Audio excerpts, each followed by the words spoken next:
Na semana passada a gente começou o assunto relacionado à personalidade. Hoje nós vamos começar a falar sobre os traços de personalidade. E o primeiro deles é o neuroticismo. Mas antes, se você ainda não se inscreveu no canal, não perca tempo, se inscreve, curte esse vídeo de hoje para você não perder os próximos.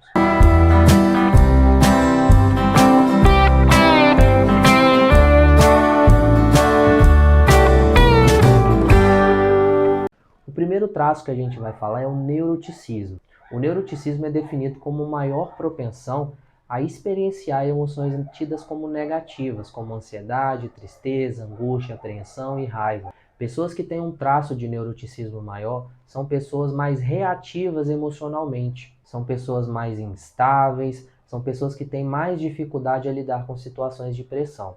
Em contrapartida, pessoas que têm esse traço mais baixo normalmente são pessoas mais calmas, mais tranquilas, que não se deixam afetar por estímulos externos que estão acontecendo no ambiente naquele momento. Para a gente entender os traços de uma maneira geral, existem também as facetas. As facetas elas são como se fossem subtraços, ou seja, elas são outras características que elas complementam o traço de neuroticismo. Então, se a gente pensar quem tem um neuroticismo mais alto é uma pessoa instável emocionalmente. Mas para a gente chegar a ter esse traço alto, a gente precisa complementar algumas características que dizem respeito ao traço de neuroticismo, e essas características são as facetas.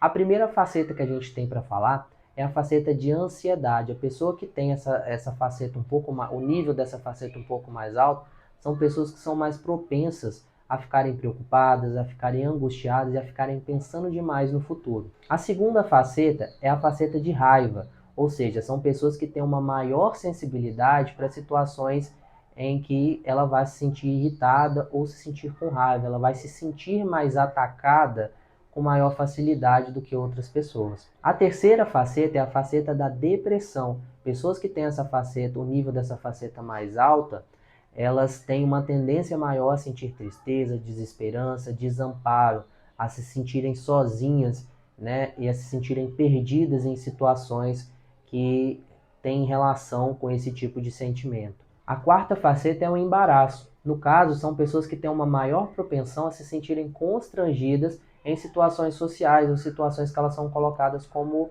o centro das atenções. A gente tem ainda a quinta faceta, que é a vulnerabilidade, que são pessoas que têm uma dificuldade maior para lidar com situações de estresse ou situações de pressão.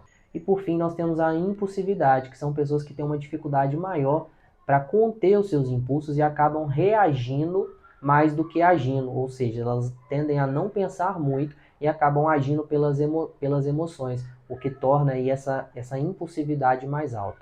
E aí, você se identificou com o neuroticismo? Vale ressaltar que o neuroticismo ele é hoje um dos principais fatores de risco para a maior parte dos transtornos psiquiátricos. Então a gente tem que ter olho aberto com isso, né? Não significa que você ter o traço de neuroticismo mais alto, que você necessariamente vai ter algum tipo de transtorno. Só que você está mais sujeito a isso, você está mais vulnerável a esse tipo de situação. Porém, é sempre importante pensar que cada traço ele tem lados positivos e tem lados negativos. Então, a pessoa que é mais reativa emocionalmente ou que tem um traço de neuroticismo mais alto, ela também pode estar mais alerta referente a perigos, ela pode reagir melhor em determinadas situações. Então, ter o traço de neuroticismo mais alto não necessariamente significa algo 100% ruim. E aí, você se reconheceu em alguma das características do neuroticismo? Então, se você ainda não se inscreveu no canal, se inscreve e para você não perder os próximos vídeos nas próximas semanas. Até lá!